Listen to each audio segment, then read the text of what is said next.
sua Bíblia na carta de Paulo aos Coríntios. Vamos a 1 Coríntios, capítulo 1, e eu vou ler do versículo 18 ao versículo 31.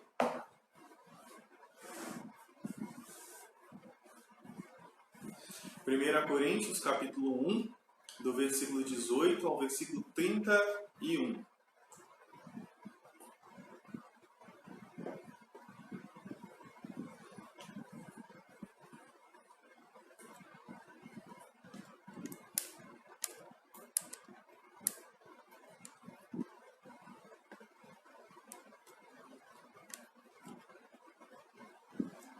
Diz assim o texto. 1 Coríntios 1, 18 a 31. Certamente, a palavra da cruz é loucura para os que se perdem, mas para nós que somos salvos, poder de Deus. Pois está escrito, destruirei a sabedoria dos sábios e aniquilarei a inteligência dos instruídos. Onde está o sábio? Onde está o escriba? Onde o inquiridor deste século? Porventura não tornou Deus louca a sabedoria do mundo? Visto como na sabedoria de Deus o mundo não o conheceu por sua própria sabedoria, aprove a Deus salvar os que creem pela loucura da pregação. Porque tanto os judeus pedem sinais, como os gregos buscam sabedoria. Mas nós pregamos a Cristo crucificado, escândalo para os judeus, loucura para os gentios.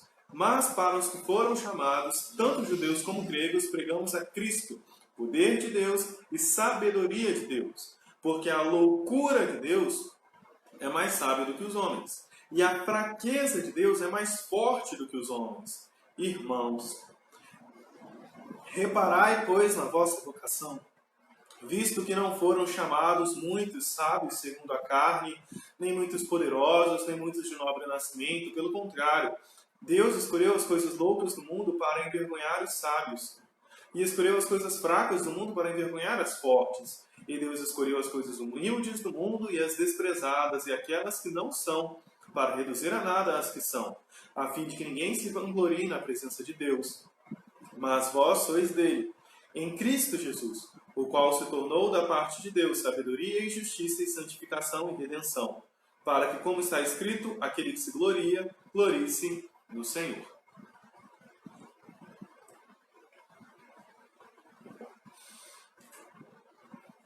Bom, eis o texto, e contexto é sempre importante, dando uma relembrada. Nós vimos na saudação e nas ações de graças o que é a igreja e o que Deus faz na igreja. E nós vimos em sequência, versículos 10 ao 17, a exortação à unidade no domingo de manhã. Nós vimos a natureza da exortação. Ela é mediada por Cristo e ela tem um caráter doutrinário e prático. Nós vimos a razão da exortação, o culto à personalidade, o culto ao herói e o sentimento de Paulo quanto a este culto, quanto a esta atitude da igreja em criar partidos dentro de si. Nós vimos também a esperança na exortação, que é a lembrança do Evangelho. Paulo diz, olha, Cristo me enviou para pregar o Evangelho. E o Evangelho está além da sabedoria de palavra, da qual ele contesta no versículo 17. Porque não me enviou Cristo para batizar, mas para pregar o Evangelho, não com sabedoria de palavra. O Evangelho está além disto, muito além disto. O Evangelho é a mensagem da cruz. E esta mensagem é um confronto às estruturas do mundo que estavam sendo levadas para dentro da igreja. A mensagem da cruz é sabedoria, poder e glória de Deus. Ela é o plano redentor de Deus em oposição aos planos de autossalvação humana. Portanto, a mensagem da cruz, ela é politicamente incorreta. Ela é inconveniente aos olhos do mundo. Segundo o pensamento do mundo, ela é estranha ao que se pensa sobre verdade. Por isso, o que nós iremos ver nesta noite, ou o tema do qual iremos tratar nesta noite, é a constrangedora mensagem da cruz, a constrangedora mensagem da cruz. E eu irei lhes mostrar que ela é constrangedora porque, primeiro, divide a humanidade e, segundo, anuncia uma eleição divina. A mensagem da cruz, ela é constrangedora aos olhos do mundo, aos olhos dos seres humanos. E ela é assim porque divide a humanidade e porque anuncia uma eleição divina. Vejamos primeiro que ela divide a humanidade. A mensagem da cruz divide a humanidade. Versículo 18 até o versículo 25 vamos mostrar isso. E a primeira pergunta da qual nós devemos fazer é como ela divide a humanidade, como a mensagem da cruz divide a humanidade. O versículo 18 diz que a palavra da cruz é loucura para os que estão se perdendo, mas para nós que estamos sendo salvos, poder de Deus. Então, ela divide a humanidade em termos espirituais. Não em termos sociais, ricos e pobres, escravos e livres, não em termos raciais, judeus e gregos, romanos e bárbaros, não em termos sexuais, homem e mulher, não em termos culturais, o mundo greco-romano, em oposição à cultura do norte, à cultura dos bárbaros, dos citas. É interessante que Paulo diz poder de Deus para os que estão sendo salvos. Porque o Evangelho não é um sistema filosófico de pensamento que regula a nossa vida conforme os outros. Ele opera a salvação, é poder de Deus para a salvação. O Evangelho traz reconciliação com Deus, traz transformação, traz redenção. Mas, segunda pergunta, por que a mensagem da cruz divide a humanidade? Por que ela iria dividir a humanidade? Bom, a razão que Paulo utiliza no texto é o versículo 19. Ele diz, pois está escrito, destruirei a sabedoria dos sábios e aniquilarei a inteligência dos instruídos. Ele está citando Isaías, capítulo 29, versículo 14, para dizer que a mensagem da cruz divide a humanidade por uma razão profética. Ou seja, é porque é a vontade de Deus. O Evangelho é o plano de Deus desde o início e foi afirmado, reafirmado, anunciado e reanunciado pelos profetas. Ele não poderia ser criado pelos homens. E por isso é constrangedor, porque está fora dos limites de uma mente caída. Veja que o texto diz que Deus rejeita aquele que confia em si. Deus rejeita aquele que confia em si mesmo, e a razão desta rejeição é a queda no Éden. A autoconfiança é o impulso egocêntrico da queda, é o desejo de tornar-se Deus. E por isso é rejeitado por Deus. Então Paulo mostra isso com perguntas retóricas. Onde está o sábio? Quer dizer, onde está aquele que transmite cosmovisão? Porque o sábio no mundo grego, na mente dos coríntios, é aquele que transmite cosmovisão. Uma maneira de enxergar a realidade. Enxergar de onde viemos, por que estamos aqui, por que temos os problemas e qual vai ser a solução para resolver esses problemas. Isso é cosmovisão. E o sábio é aquele que transferia ou ensinava cosmovisão. Onde está o sábio? Onde estão os estoicos e os epicureus que Paulo confrontou em Atos 17? Onde estão os platônicos? Onde estão os sábios? Ele ainda pergunta onde está o escriba? Isso se refere aos judeus, apegados a uma religiosidade moralista de autopromoção e justiça própria. Onde está o inquiridor? O inquiridor aqui é o argumentador, aquele do qual Paulo cita como não utilizando de sabedoria de palavras. Os argumentadores, os inquiridores utilizavam de sabedoria de palavra. Então, onde está? Onde está aquele que dá mais valor à retórica do que ao próprio conteúdo? Tanto faz se ele está mentindo ou não. O negócio é o jeito que ele vai falar e como ele vai falar. Onde está? Aí ele diz no versículo 20, porventura não tornou Deus louco a sabedoria do mundo? Ele prometeu fazer isso E ele fez isso na cruz. A cruz é o modo de Deus enlouquecer a mente humana, de tal forma que o Evangelho e suas implicações para a vida do convertido são sempre contraculturais. Está sempre fora dos limites da mente humana. A sabedoria do mundo é sempre oposta ao Evangelho. O Evangelho está em oposição a cosmovisões seculares, marxismo, liberalismo, cientificismo, historicismo, qualquer tentativa de explicar a realidade do mundo criada por Deus a partir de uma lente, apenas de uma lente, é reducionista e se opõe ao Evangelho. O mundo não é apenas um aglomerado de átomos, o ser humano não é apenas um aglomerado de átomos, de células, questões biológicas e químicas. Ele também não é um ser político apenas, não é um ser social apenas.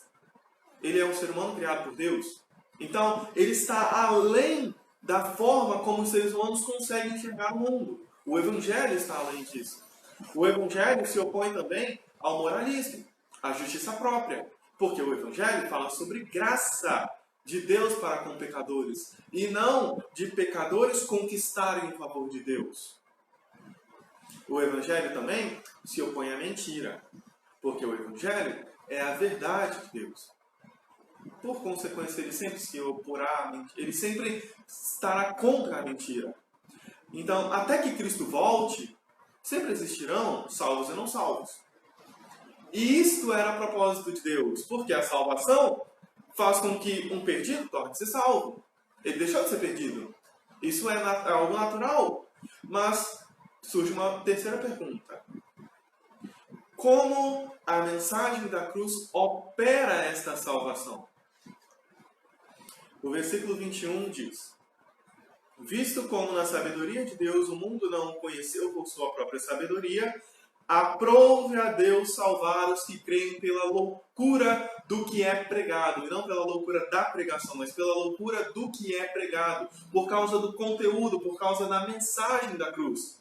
Aprove a Deus salvar os que creem na constrangedora mensagem da cruz. A divisão, então, ocorre na própria salvação.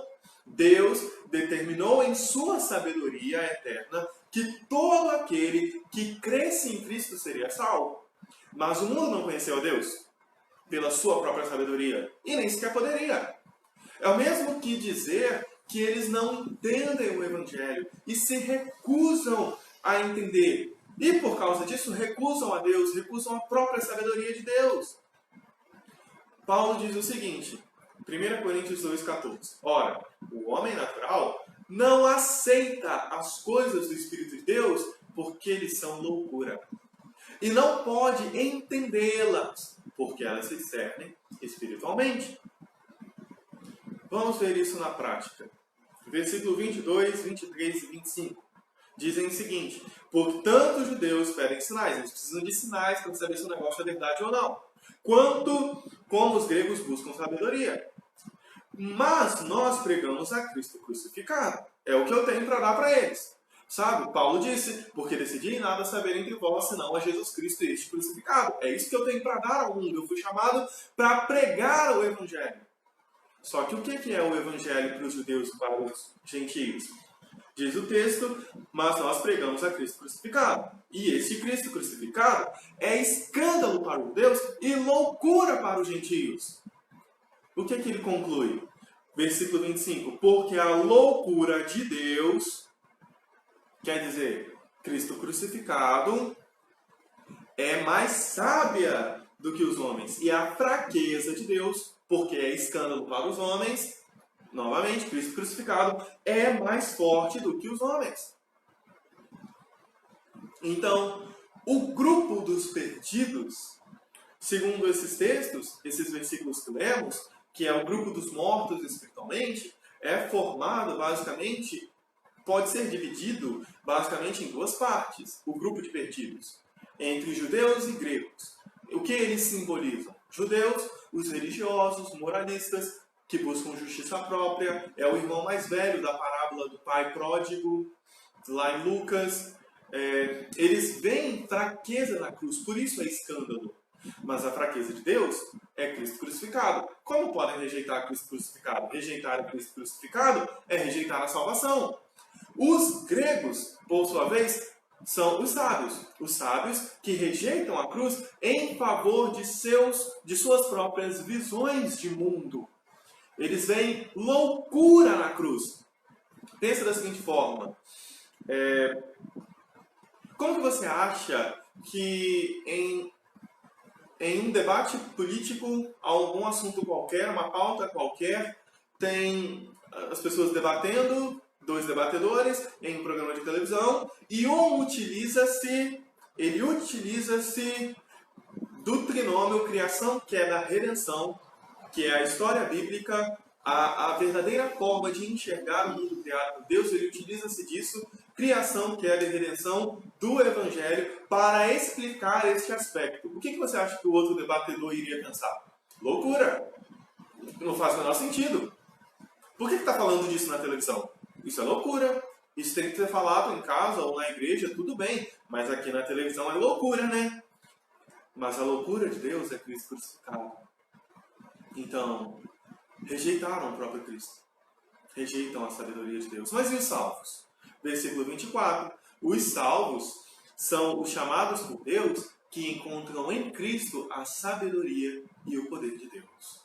Neste grupo de salvos existe unidade, comunhão e uma humanidade de mãos dadas. Por causa de Cristo, sempre por causa de Cristo. A sabedoria da cruz não produz separação no grupo dos salvos, antes traz uma união que é loucuramente humana, mas em um contexto maior, entendendo a humanidade como um todo, aí ela separa perdidos de salvos, mortos espiritualmente de vivos espiritualmente.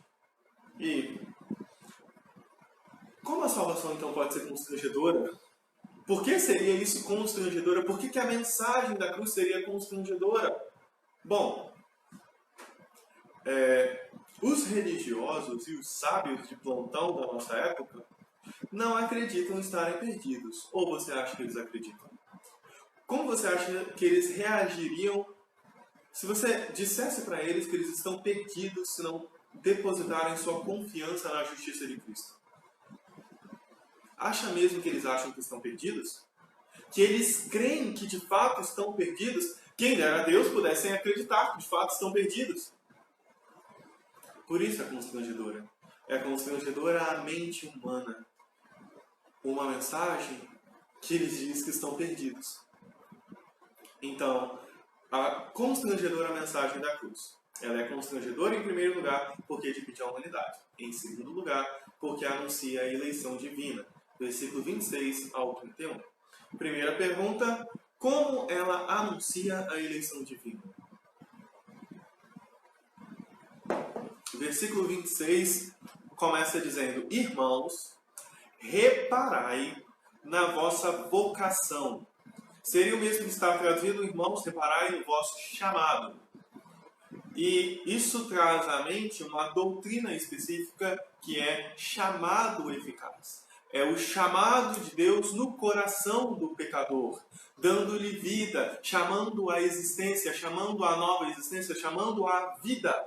É a graça irresistível que puxa o pecador da morte. Tá. Como vocação se relaciona com eleição? O que uma coisa tem a ver com a outra? Vou explicar de algumas formas. Vou citar algumas coisas, na verdade. Veja.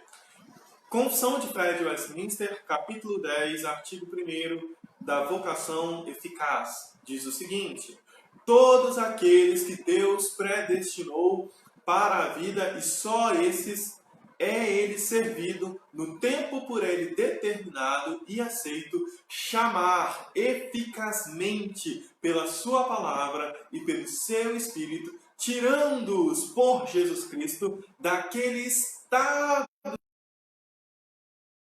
que estão por natureza e transpondo-os para a graça e salvação. É isso que diz a Confissão de Fé de Westminster, que Deus predestina, e estes que ele predestina, ele chama eficazmente pelo poder da palavra na atuação do Espírito, para serem arrancados da condição anterior que estavam, a condição de pecado. Então, eleição, chamado e mensagem da cruz. Os três andando juntos. Tá, mas esses foram homens que escreveram.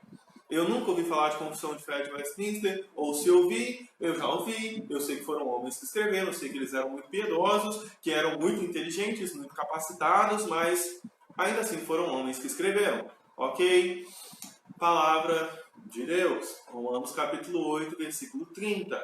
E aos que predestinou, a esses também chamou. A mesma relação que está posta pelos teólogos de Westminster. Deus predestina e Deus chama. Aos que predestinou, a esses também chamou. E aos que chamou, a esses justificou. E aos que justificou, a esses também glorificou. Então, uma coisa está conectada, enlaçada à outra, como se fosse uma corrente. Qual a relação disso com a mensagem da cruz? Lembra que o versículo 24 disse que os chamados é a mesma palavra traduzida no versículo 26 por vocação. Tem a mesma raiz. Então lá poderia estar escrito os vocacionados. E o versículo 26 poderia estar escrito os chamados. Enfim, os chamados por Deus são os que encontram em Cristo a sabedoria, ou que encontram em Cristo a sabedoria de Deus e o poder de Deus. É isso que Paulo disse. Aqueles que Deus chama encontram em Cristo, conseguem ver em Cristo exatamente isso que lhes é necessário para a sua alma. Logo, os eleitos são chamados e os chamados creem para a salvação. Exemplo. Vou dar um exemplo de Jesus e um exemplo de Paulo. Ok? João, capítulo 6, versículo 44 e versículo 65, Jesus diz o seguinte: ninguém pode vir a mim se o Pai que me enviou não o trouxer. Você entendeu o que eu li? Ninguém pode vir a mim se o Pai que me enviou não o trouxer. Jesus está dizendo que ninguém pode ir a Ele com fé, a menos que Deus o leve a Cristo. Versículo 65. E prosseguiu, por causa disso é que vos tenho dito: ninguém poderá vir a mim se pelo Pai não lhe for concedido. Então, ninguém pode ir a Cristo com fé se Deus não conceder esse acesso a Cristo com fé. Mas olha que engraçado que Jesus diz em João 14, versículo 6. Eu sou o caminho, a verdade e a vida. Ninguém vem ao Pai senão por mim.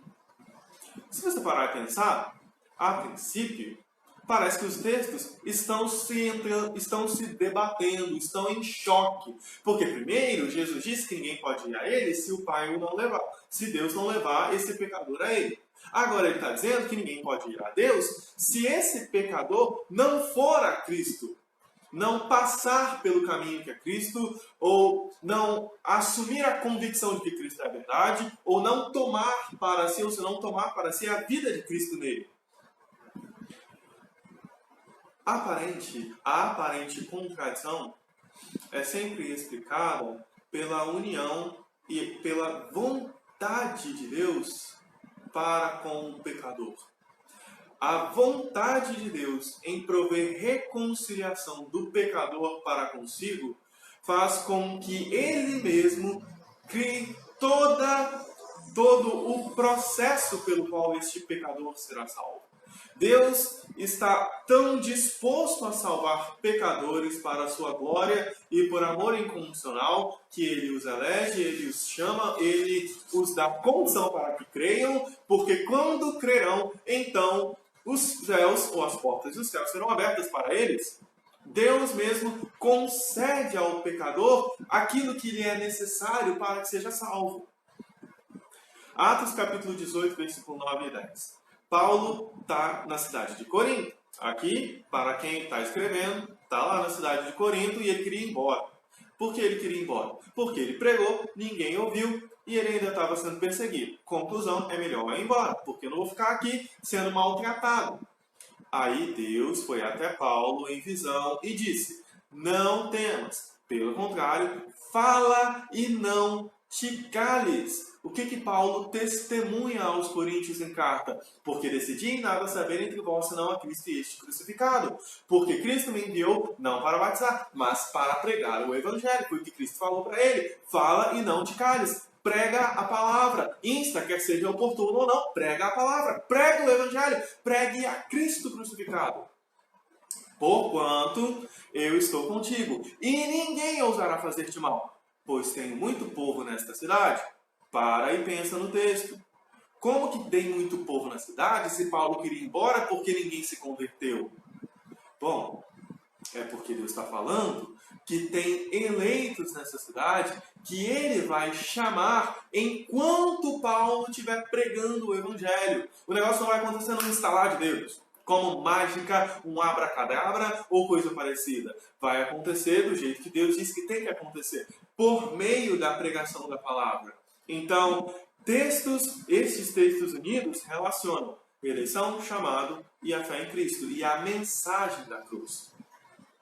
Se pergunta, por que esta mensagem da cruz, que anuncia a eleição divina, é constrangedora? Por que isso é constrangedor? Duas razões. Primeiro, porque a eleição divina é livre. Deus é o agente dos verbos que estão no texto.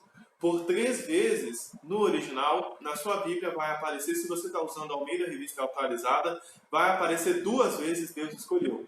Mas no original está 3 vezes. Versículo 27. Pelo contrário, Deus escolheu as coisas loucas do mundo para envergonhar os sábios. E Deus escolheu as coisas fracas do mundo para envergonhar as fortes. E Deus escolheu as coisas humildes do mundo e as desprezadas e aqueles que são para reduzir a nada as que são. Deus escolheu, Deus escolheu, Deus escolheu. A eleição divina é livre. É por sua soberana vontade. Isto retira do homem qualquer direito, poder ou glória que ele buscou loucamente na queda. Isso retira dele isso. Destrói qualquer ideia de grandeza própria, aniquila seu desejo de divindade e o reduz a pó, faz-lhe sentir incapaz, um miserável, barro e vento e nada mais que isso. Porque Deus é livre para fazer o que ele quiser, mas o homem não. Segundo, e é o ponto de destaque de Paulo no texto, por que ela é constrangedora? É porque a eleição divina é incondicional. Isto a torna constrangedora, porque ela é incondicional. Versículo 26. Visto que não foram incluídos, não foram chamados, essa palavra não está no original, está aí só para nos ajudar a entender o texto. Visto que não foram muitos sábios segundo a carne, quer dizer, os que transmitem cosmovisão. Não muitos poderosos, os de grande influência, nem os de nobre nascimento, os ricos. O que Paulo está dizendo? Ele está dizendo que não foram chamados à salvação na igreja de Corinto ou na cidade de Corinto muitos sábios. Não quer dizer que os sábios não foram salvos. Quer dizer que não foram muitos sábios, não foram muitos poderosos, não foram os muitos de nobre nascimento. Bem, nisto, Paulo está repetindo ou ecoando a palavra do profeta Jeremias, capítulo 9, versículo 23. Assim diz o Senhor: não se glorie o sábio na sua sabedoria, nem o forte na sua força, nem o rico nas suas riquezas. Então, segundo a carne, segundo a mente humana, segundo a forma do ser humano pensar, do ser humano cair e pensar, os sábios, os de grande influência e os ricos é que são dignos de favor, de louvor e de aplausos. Eles são os modelos de sociedade, ou os modelos da sociedade. Se existe salvação, não deve existir dúvida alguma de que é eles que devem ser salvos, porque eles são perfeitos. São maravilhosos, são incríveis, todo mundo os ama, são seguidos nas redes sociais, têm milhões e bilhões de seguidores no Twitter, no YouTube, e eles doam bilhões de dinheiro para a caridade, para a ajuda do coronavírus, por exemplo. Eles deveriam ser salvos, olha o tanto que eles estão fazendo. Mas o texto diz que Deus escolheu as coisas loucas do mundo, as coisas fracas do mundo e os que nada são. Isso quer dizer que a eleição revela, dentro dessa estrutura de pensamento do mundo, um rompimento com a meritocracia e o anúncio da graça. Em outras palavras, a eleição é sempre incondicional. E por isso é constrangedora. Ela é politicamente incorreta. Porque veja só, pensa nos exemplos bíblicos. Noé é o cara que depois que passa o dilúvio fica bebão. Bêbado da Silva. Abraão é o sujeito que entrega sua esposa para dormir com outro homem.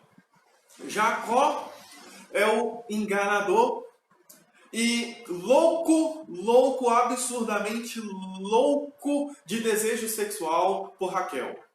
Moisés é o assassino e que é chamado para ser líder, só que é gago. Davi é o adúltero e assassino. É sério que esses homens merecem salvação? É sério que eles merecem algum tipo de louvor, algum tipo de glória, algum tipo de honra? Porque, se você pensa como eu, é claro que eles teriam que estar no inferno. Isso é passível de morte eterna. É óbvio que deveriam estar no inferno, mas a eleição é incondicional. É constrangedora por isso. Você olha para o cara, é um miserável, mas foi salvo. Deus o salvou. Você olha para o outro, é sério? Aquele dali que dormiu com não sei quantas mulheres, agora está salvo? Ah, eu não acredito. Aquele dali que passava a perna em todo mundo, aquele dali que foi preso porque matou fulano de tal, porque estuprou uma menina, é ele que agora está andando na igreja, é ele que virou pastor? Eu duvido que isso é verdade. Se você pensa assim, você não faz a menor ideia do que significa salvação, do que significa graça, do que significa eleição incondicional. Então, por isso é constrangedora. Paulo ainda há uma pergunta a ser respondida dentro deste tópico do anúncio da eleição divina, que é: qual é o alvo desta eleição? E o texto apresenta 3 para nós. Primeiro, envergonhados que se acham deuses. Deus escolhe com objetivos específicos. Por 3 vezes aparece o texto. Deus escolheu para envergonhar. Deus escolheu, para envergonhar. E Deus escolheu para envergonhar. Por 3 vezes isso aparece. E é preciso entender o contexto das palavras de Paulo. Este texto, ele traz à memória o nascimento e a formação da igreja. A maioria dos crentes da igreja em Corinto eram de classes mais baixas. Classes estas que não eram vistas de nenhuma forma agradável pela sociedade. Eles vieram de uma posição da sociedade da qual não tinha nenhum valor, segundo a estrutura social e de pensamento existente no mundo greco-romano. Mas agora, no poder da salvação, porque foram eleitos por Deus, desfrutam de uma graça tão maravilhosa, mas tão maravilhosa, que a própria existência da igreja é a vergonha dos que se gloriam na sabedoria, no poder e na riqueza. Porque ao acharem que isto, sabedoria, poder e riqueza, era motivo de louvor, de honra e de dignidade eterna, encontraram nela sua escravidão eterna.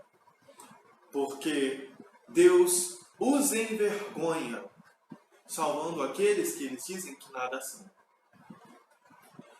Segundo, destruir a vanglória. Este é o segundo alvo da eleição.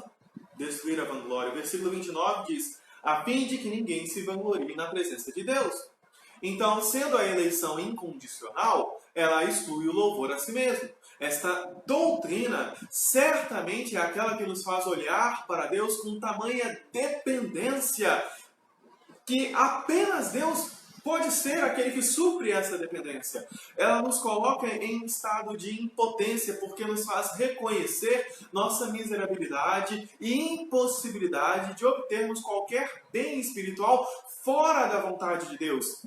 Ela me faz ver que, de fato, vim do pó, vou tornar ao pó, e se não for pela misericórdia de um Deus Santo que não deve nada a ninguém, então eu serei punido eternamente. E, bom, eu sou merecedor disso porque sou pecador. Então, é para que ninguém se vanglorie na presença de Deus. Terceiro, o oposto disso, é para que se gloriem no Senhor. Gloriem-se no Senhor através de Cristo. Versículo 30 diz: mas vós sois dele, em Cristo Jesus, o qual se tornou sabedoria da parte de Deus. E esta sabedoria quer dizer justiça, santificação e redenção. Então, ao contrário dos que se acham alguma coisa, Os cristãos são de Deus em Cristo Jesus. E este Cristo é sabedoria de Deus. Sabedoria oposta à sabedoria do mundo. E essa sabedoria ela se expressa em 3 aspectos. Justiça.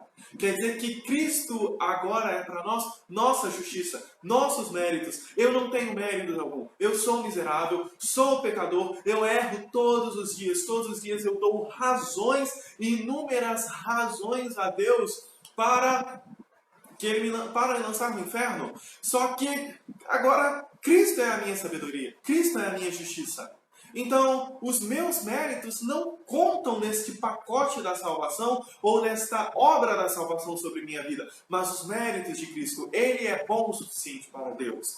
Ele também se tornou para a nossa santificação. Nele entramos nesta esfera de pertencimento a Deus, onde somos transformados à imagem dele.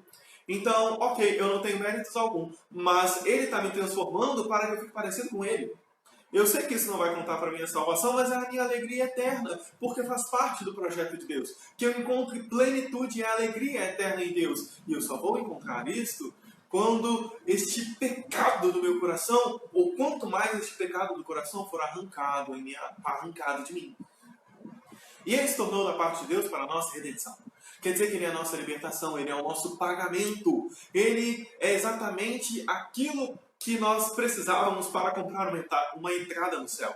Ele é o nosso resgate.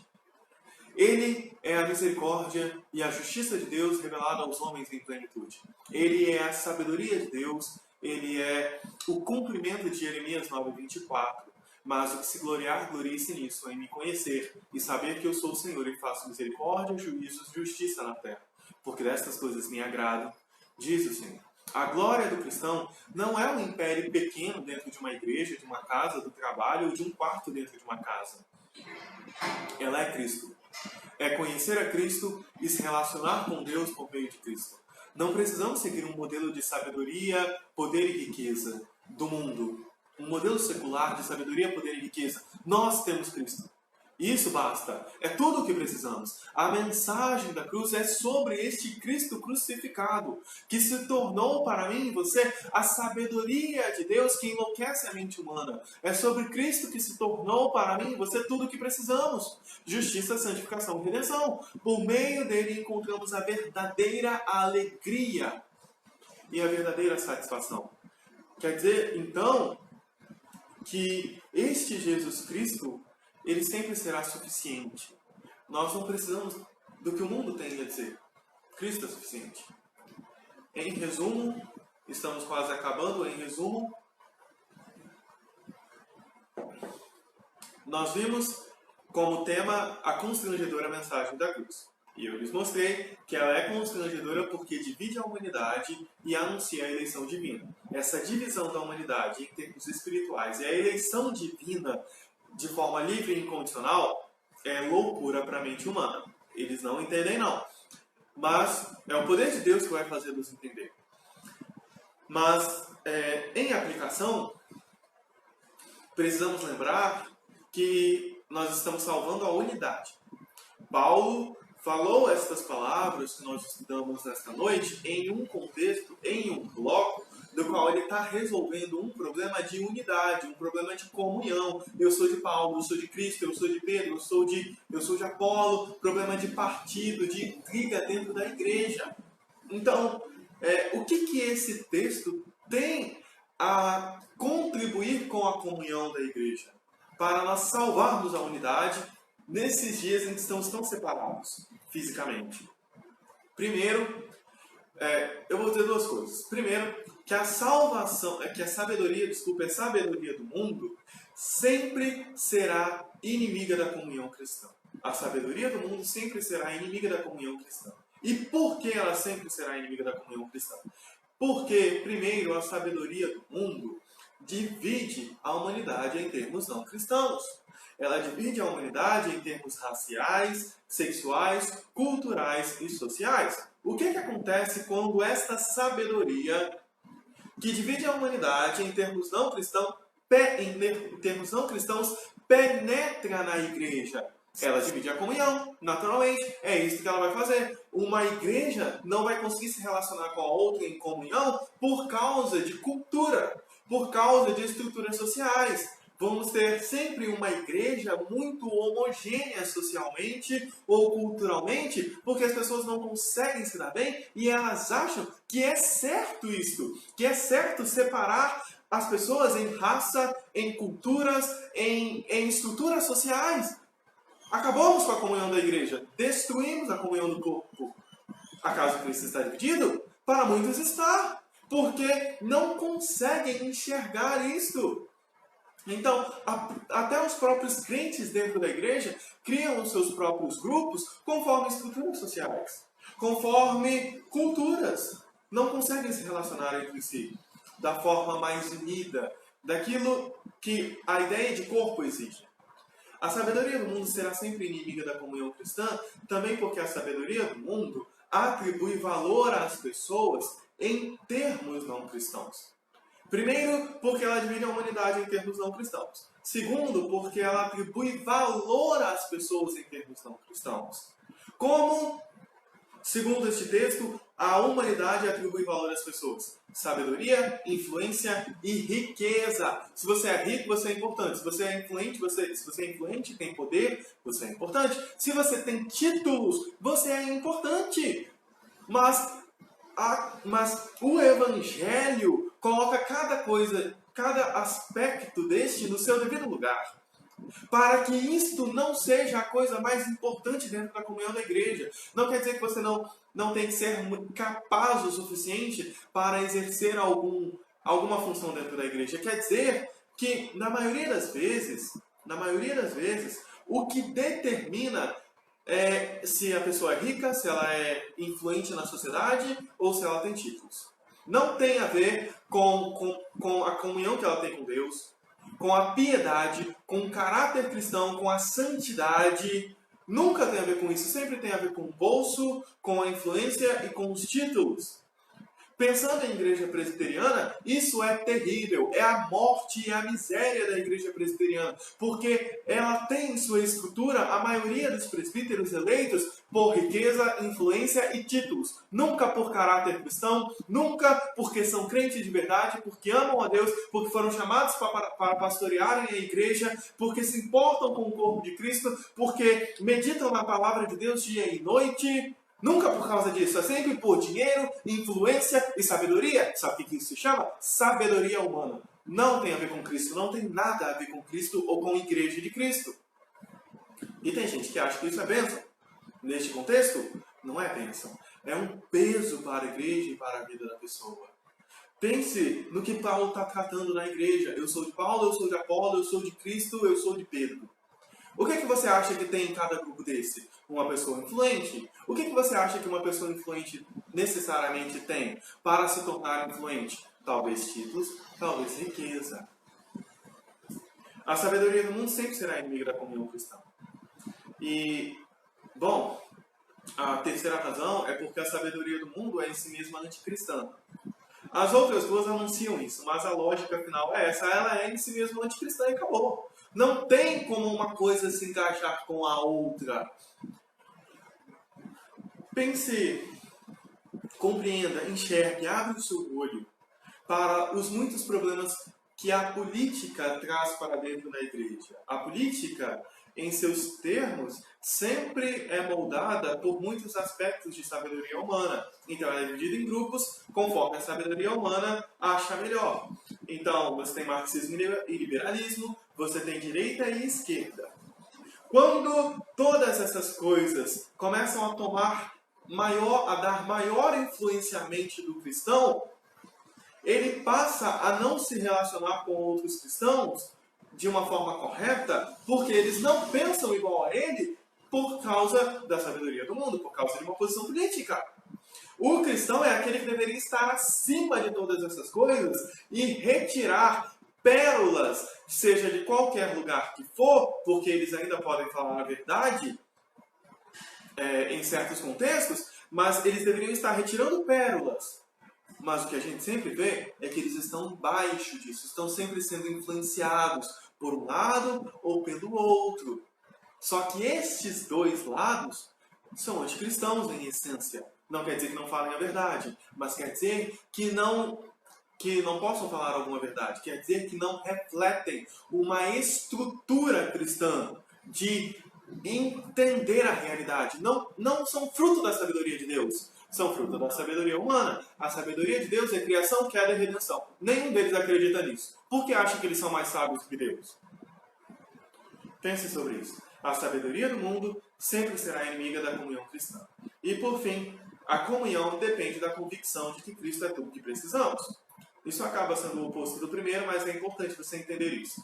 A comunhão depende da convicção de que Cristo é tudo o que precisamos. Nós não precisamos de nada mais do que Cristo. Ele é justiça, redenção e santificação. Se você não enxerga nisso, justiça, santificação e redenção, algo suficiente para você, para a igreja, para transformar todas as coisas, para revolucionar a sua vida, para fazer nova todas as coisas. Se você não enxerga nisso transformação para você, você não é cristão. Porque é exatamente isso que Cristo veio para ser para nós. Justiça, santificação, redenção. Ele é a sabedoria de Deus para os cristãos. Mas se você não enxerga essa sabedoria de Deus em Cristo, se você está querendo ver algo além disso, ou precisa que Ele lhe dê algo além disso, você não entendeu Cristo, não entendeu o Evangelho. Ele é exatamente tudo o que precisamos. E ter convicção disto fundamenta a comunhão, porque a comunhão é a comunhão do corpo de Cristo. Não é a comunhão de qualquer outro corpo, é a comunhão do corpo de Cristo. E Cristo é isso aí: justiça, santificação, redenção, sabedoria de Deus. É disso que um ser humano precisa para ser reconciliado com Deus. E quando for reconciliado com Deus, será reconciliado com todas as outras coisas. Ele precisa de tudo o que Cristo é para ele. Não daquilo que ele acha que seria bom Cristo ser para ele, mas do que Cristo disse que é para ele. Isto é que é importante para a alma do ser humano e que torna-se importante, portanto, para a comunhão. A comunhão depende da convicção de que Cristo é tudo o que precisamos. Lembre-se. Então nós vimos a sabedoria, a constrangedora mensagem da cruz. Ok? Ela é constrangedora porque divide a humanidade e porque anuncia uma eleição divina. Conclusão: entendendo isso, para salvarmos a humanidade, a sabedoria do mundo será sempre inimiga da comunhão cristã, e a comunhão depende da convicção de que Cristo é tudo o que precisamos. Então, que Deus abençoe muito